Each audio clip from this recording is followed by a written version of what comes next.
오늘 은혜 받으실 하나님의 말씀은 히브리서 11장 30절과 31절 우리 두 절을 봉독하도록 하겠습니다. 믿음으로 7일 동안 여리고를 도니 성이 무너졌으며 믿음으로 기생 라합은 정탐꾼을 평안히 영접하였으므로 순종하지 아니한 자와 함께 멸망하지 아니하였도다. 아멘. 저는 이 말씀에 의지해서 믿음의 능력이라는 제목으로 은혜를 나누도록 하겠습니다. 여러분, 여호수아가요 갑자기 모세의 후계자가 되었어요. 여호수아 장군은 모세를 따라다니며 수종드는 이런 사람이었지만 모세가 죽게 되자 하나님의 놀라운 은혜로 여호수아가 이 정복 지도자로 우리에게 선택되게 됐습니다. 쉽지 않죠. 한 번도 나가서 정복 전쟁을 해본 적도 없고 그런데 이런 여호수아에게요 이 특별한 한 말씀을 주시는 것을 봅니다. 지도자가 되기도 어려운데 가나안 족속과 싸워야 할 정복 전쟁을 앞두고 있는데 하나님께서는요 여호수아에게 우리 특별한 말씀을 부탁하는 것을 봅니다. 그것이 바로 여호수아서 1장 7절에서 9절 말씀입니다. 우리 같이 보고 같이 합독하도록 하겠습니다. 오직 강하고 극히 담대하여 나의 종 모세가 내게 명령한 그 율법을 다 지켜 행하고 우로나 좌로나 치우치지 말라. 그리하면 어디로 가든지 형통하리니 이 율법책을 내 입에서 떠나지 말게 하며 주야로 그것을 묵상하여 그 안에 기록된 대로 다 지켜 행하라. 그리하면 내 길이 평탄하게 될 것이며 내가 형통하리라. 내가 내게 명령한 것이 아니냐. 강하고 담대하라. 두려워하지 말며 놀라지 말라. 내가 어디로 가든지 내 하나님 야훼가 너와 함께 하시느니라 하시니라. 정복 전쟁을 앞선 우리 장군한테 하나님의 말씀을 묵상하라고 합니다. 말씀을 읽고 묵상하라. 아마 이 세상 전쟁하는데 말씀을 묵상하고 나가라 하면 지킬 사람이 과연 얼마나 있을까? 이게 과연 타당한가? 아마 이렇게 생각할 수도 있겠습니다. 여러분 갑자기 정복 전쟁을 나가야 되는데 율법을 지키라는 이런 말을 하고 그리고 율법과 전쟁과는 아무 연관성이 없다는 생각을 해보게 됩니다. 그런데 여기에서 놀라운 은혜가 있죠. 여호수아에게 말씀을 묵상하고 지켜 행할 것을 이렇게 말씀하는데 여기에 전쟁의 승리의 비결이 있다는 것입니다. 형통하게 전쟁을 이뤄낼 것이라는 그런 말씀을 주고 있는 거예요. 세상에서 우리가 큰 문제에 닥쳐 있습니까? 이때요 찾아볼 것이 바로 이 하나님의 말씀입니다. 하나님의 말씀을 대한다는 것은요 그 말씀의 주체이신 하나님이 그 사람들과 함께 상대한다는 이런 엄청난 의미가 있습니다. 도저히 싸워서 이길 수도 없고 무장도 제대로 되지 않은 이 이스라엘 군대가 무장이 되고 우리 키가 장대한 이런 사람들을 상대하고 싸워 이긴다는 것은 거의 불가능에 가깝지 않습니까? 하나님의 말씀을 앞세우고 나갔을 때 이 정복 전쟁이 이기더라는 거예요. 우리 결론은 다 알고 있지 않습니까? 이런 놀라운 은혜, 이 하나님의 말씀대로 살아갈 때 말씀의 권능을 체험하며 살아가게 하신다는 겁니다. 그를 통해서 인간의 모든 삶도 이기게 되고 우리 전쟁을 실제적으로 해도 나가서 이기는 그런 역사가 생기더라는 것입니다. 여러분 오늘 본문은 여리고성을 무너뜨리는 일과 기생 라합의 믿음에 대한 그런 말씀입니다. 여러분 출애굽한 이스라엘 백성들이 가나안 땅에 들어갈 때 홍해를 이미 마른 땅같이 건넜어요. 이것은 모세가 한 일이죠. 그런데 여러분 여리고성에 이제 점령하는 것이 눈앞에 딱 다가왔습니다. 여러분 여리고성은 우리가 잘 아는 대로요. 이 성벽이 두껍기로 유명하죠. 그리고 성곽이 높아가지고요. 이 성벽 두께가 2m가 넘었다고 합니다. 그러니까 안에 2m, 밖에 2m가 되는 이런 폭의 높이가 6m에서 8m까지 이르는 이런 거대한 성벽이 쌓여 있고 안에는 또다시 한 성벽이 쌓였는데 안에 성벽의 높이는 한 4m 정도 되었다는 거예요. 그러니까 이중 성벽으로 되어서 그 성벽을 깨트리고 새트리고 우리 그 사람들을 점령한다는 것은 도저히 불가능한 이런 상황이 되었습니다. 아주 견고한 성읍이었다는 겁니다. 여러분, 이 사람들은요, 이스라엘 백성들이 가까이 왔을 때 이 여리고의 사람들은 어떻게 했죠? 출입문을 다 닫았습니다. 이제 의아한 일이 하나 있죠. 우리 보이는 사람들은 엄청나게 많은데, 이 하나님의 명령에 따라서 이제 이렇게 여리고 성을 돌고 이렇게 무슨 행진을 하고 하는데, 이 밖에서 그냥 안에서 그냥 이 훈련된 군사들이 지켜만 보고 있었다는 게 너무나 좀 특별한 그런 행동으로 보이게 됩니다. 여러분, 하나님의 말씀을 순종할 때 이 여리고 성벽이 무너졌다는 사실을 믿으시기 바랍니다. 오늘 이 히브리 본문은 우리 11장 30절을 같이 보도록 하겠습니다. 믿음으로 7일 동안 여리고를 도니 성이 무너졌으며, 엄청난 일이 생겼죠. 이 말씀은 구체적인 말씀이 여호수아서 6장 우리 3절에서 5절 말씀에 있습니다. 자, 함께 보도록 하겠습니다.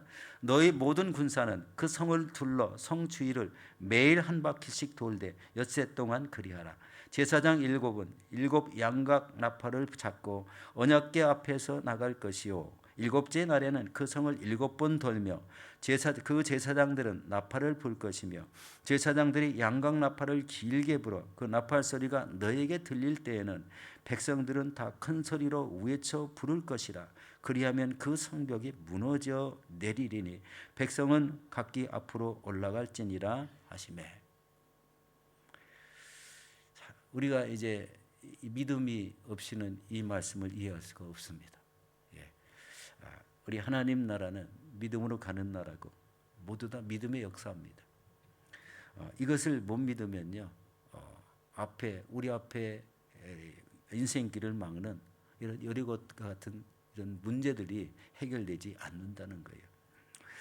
여러분, 출애굽한 이스라엘 백성들이 하나님 말씀에 순종해서 매일 법궤를 앞세워서 하루에 한 바퀴씩 6일 동안 돌았습니다.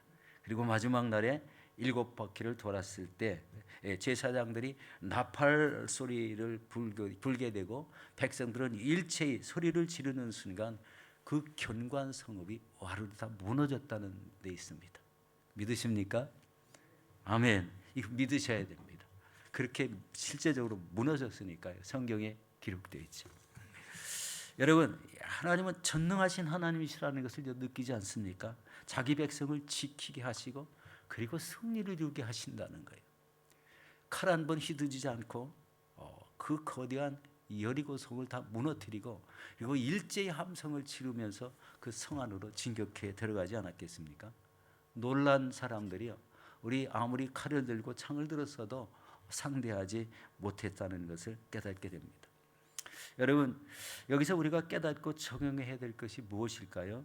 이 첫 번째는요, 역시 무슨 일이 닥쳤을 때에는 하나님 말씀에 절대로 순종하는 자세를 가져야 된다는 거예요. 우리 살다 보면요, 이 도저히 뚫지 못할 이 거대한 문제 때문에 고민하지 않을 수가 없습니다. 이럴 때는요, 하나님 앞에 엎드려서 여기에 대한 말씀을 달라고 기도해야 됩니다. 그러면 그 말씀을 의지해서 나갈 때는요, 그 모든 문제들이, 인생에 막힌 문제들이 다 해결될 수 있다는 겁니다. 이 여호수아 장군은 모세의 수정으로서 특별한 것은 아무것도 없는데 말씀에 순종하는 것은 너무나 잘했다는 거예요. 그것으로 인해서 너무나 거대한 이런 성벽을 일시에 무너뜨리고 거기서 점령하는 놀라운 은혜가 있었습니다. 이 두 번째는요, 하나님을 굳게 믿고 의지하는 자에게는 능치 못할 일이 없게 된다는 거예요. 얼마나 귀중합니까? 이 하나님 믿는 사람들의 특권 아니겠습니까? 말씀을 사용한다는 것. 그 말씀을 묵상하고 그 뜻대로 살려고 노력할 때 이런 엄청난 일이 일어나는 것을 보게 됩니다. 여러분 앞에 이렇게 풀어지지 않는 이 거대한 장벽이 있다면 이렇게 말씀을 사용하는 이런 믿음을 가지시기 바랍니다. 그러면 가로막힌 인생길에 놀라운 일들이 매일 우리 발생하게 되고, 그리고 하나님의 은혜로 모든 것들이 순탄하게 이루어진다는 말씀입니다. 여러분, 이런 은혜의 역사, 말씀의 귀중함을 깨달으시고 늘 말씀과 함께 사시는 저와 여러분들이 되시기를 예수 이름으로 축원합니다. 두 번째는요, 기생 라합의 믿음입니다. 우리 31절 히브리서 31절 말씀입니다. 같이 보겠습니다. 믿음으로 기생 라합은 정탐꾼을 평안히 영접하였으므로 순종하지 아니한 자와 함께 멸망하지 아니하였도다. 그 안에 오직 한 사람, 기생 라합이라는 이런 사람이 있는데, 여리고 성이 무너질 때 그 사람은, 그 가족, 그 사람은 살았습니다. 그것도 기생 라합의 집이 여리고 성 어느 끝자락에 우리 있다는 것을 압니다. 그런데 무너질 때 그 부분만 아마 남겨놓고 이렇게 살려놓은 것 같죠. 여러분, 기생 라합이라고 해서 직업이 기생이다. 우리가 얼뜻 보면은 어떻게 기생이 하나님의 인도함을 받을 수 있을까, 이런 생각은 들지만 그것은 모릅니다. 그 안에 들은 믿음 때문에 이렇게 구원이 임한 줄로 믿습니다. 천시 여기는, 지금도 세상에서 천시 여기는 직업이지 않습니까? 그런데 이 여호수아가 보낸 이 정탐꾼 두 명이 위험에 빠졌을 때 그들을 숨겨지고 그들을 찾는 군인들을 거짓말로 따돌려서 그들의 생명을 보호해주는 역할을 했다는 겁니다. 이게요, 하나님 편에서 볼 때는 엄청난 일이잖아요. 정탐꾼을 여호수아가 보냈어요. 그렇지만 그들의 생명이 보호해주는 한 여인 때문에 우리 여리고의 내부를 잘 정탐하게 되었다는 거죠. 우리 여호수아서 2장 4절에서 6절 말씀이 내용이 기록되어 있습니다. 함께 보겠습니다. 그 여인이 그 두 사람을 이미 숨긴지라 이르되 과연 그 사람들이 내게 왔었으나 그들이 어디서 왔는지 나는 알지 못하였고 그 사람들이 어두워 성문을 닫을 때쯤 되어 나갔으니 어디로 갔는지 내가 알지 못하나 급히 따라가라. 그리하면 그들을 따라 잡으리라 하였으나 그가 이미 그들을 이끌고 지붕에 올라가서 그 지붕에 버려놓은 3대에 숨겼더라. 여러분, 이 기생 라합은 여리고 성에 있는 자기 동족 입장에서 보면은요, 배신한 거잖아요. 배신, 비열한 짓이고 배신한 것이고, 그렇게 하면은 절대 안 되는 그런 위치에 사는 사람이었는데, 기생 라합의 생각은 달랐다는 겁니다.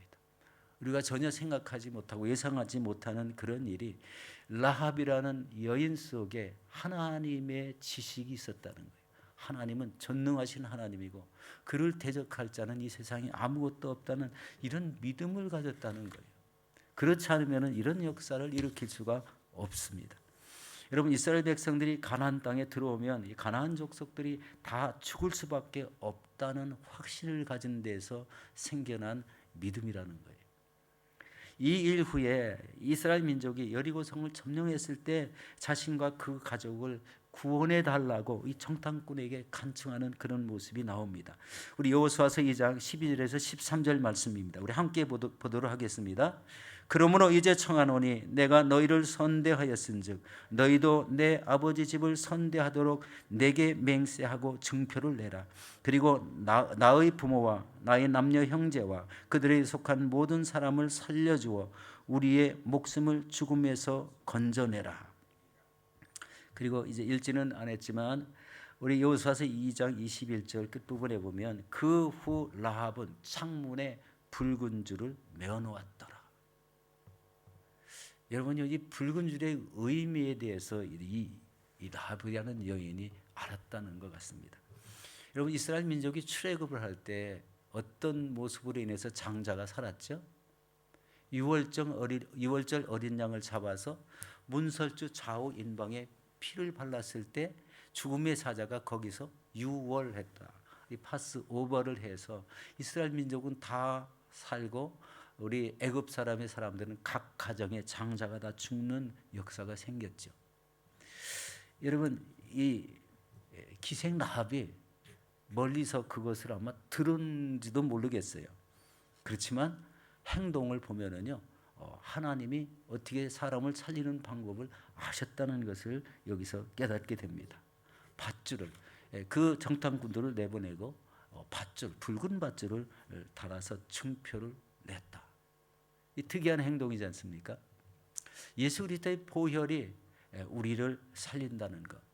우리 예수 그리스도의 그 피가 우리 인간의 모든 생명을, 우리 죄를 용서하고 인간의 모든 생명을 살린다. 바로 이런 것을 우리 생각하게 됩니다. 여러분, 이 계기가 되어서 이 라합의 인생이 완전히 달라집니다. 그녀는 바로 이렇게 당시 정탐꾼이었던 이 살몬이라는 사람과 결혼을 하게 되고, 그리고 믿음의 계보를 이뤄내는 귀한 위치에 있었다는 것입니다. 그리고 이 정복 전쟁에서 이 여리고성이 다 무너졌을 때 그 가족이 그대로 모여 있는 상태로 다 살림을 받게 되고, 나머지 사람들은 다 죽는 그런 역사가 생겼죠. 여러분, 이 마태복음 1장 5절에 보면 그 계보에 들은 사람들의 내용이 나옵니다. 한번 같이 보겠습니다. 살몬은 라합에게서 보아스를 낳았고, 보아스는 루스에게서 오벳을 낳았고, 오벳은 이새를 낳았고, 이새는 다윗을 낳았고, 이렇게 계속 계보가 일어나가는 중에 살몬은 라합에게서 보아스를 낳았다. 믿음의 계보 안에 드는 중요한 한 인물로 자리를 잡았다는 것을 봅니다. 여러분, 믿음의 결단이 자기가 바로 믿음의 계보 안에 드는 여인이 되었다는 것입니다. 얼마나 귀중합니까?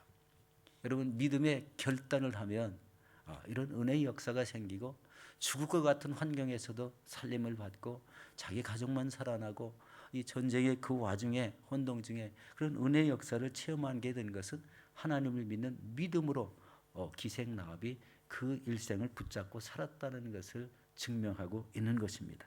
우리 사랑하는 성도 여러분, 믿음의 능력은 하나님의 말씀에서 옵니다. 말씀을 붙잡고 사시기 바랍니다. 말씀을 순종하는 자에게는 하나님의 구원의 역사가 생기고, 막힌 길이 열리는 역사가 생기고, 전쟁도 이기는 역사가 생기고, 그리고 우리 인생들이 살아가는 모든 막힌 문제들이 그때마다 다 풀어지는 역사들이 말씀을 통해서 다 일어날 수 있다는 확신이 생기지 않습니까? 여러분, 말씀을 순종하고, 그리고 그 뜻대로 살아가시고, 그리고 하나님의 그 뜻하신 바를 날마다 이뤄 나가시는 저와 여러분들이 되시기를 예수 이름으로 축원합니다.